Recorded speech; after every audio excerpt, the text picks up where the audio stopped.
తెలంగాణలో ఎన్నికల పంచాయతీ తొలి విడత పంచాయతీ ఎన్నికల ఓటింగ్ మొదలైంది. మధ్యాహ్నం 1 గంట వరకు కూడా పోలింగ్కి అనుమతి ఉంది. దానికి సంబంధించిన బిగ్ బ్రేకింగ్ న్యూస్ చూస్తున్నారు.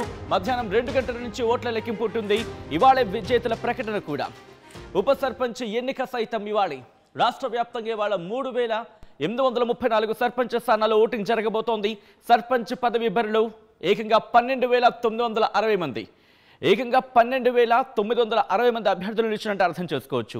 27,628 వార్డులకు 65,455 మంది పోటీ చేస్తున్నారు. ఒక్కసారి నేను చెప్పే ప్రయత్నం చేస్తున్నాను.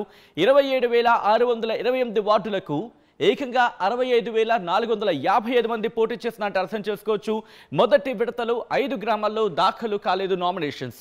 169 వార్డులకు సైతం నామినేషన్లు 0. నామినేషన్లు దాఖలు కాని గ్రామాలు వార్డుల్లో ఎన్నికలు రద్దు చేసిన క్రమం. సో దానికి సంబంధించిన బిగ్ బ్రేకింగ్ న్యూస్ చూస్తున్నారు. ఈ క్రమంలో ప్రస్తుతం ఇటు ఆయా జిల్లాలో ఎటువంటి వాతావరణం ఉంది, ఉమ్మడి ఖమ్మానికి సంబంధించి ప్రస్తుతం పరిస్థితి ఏంటి,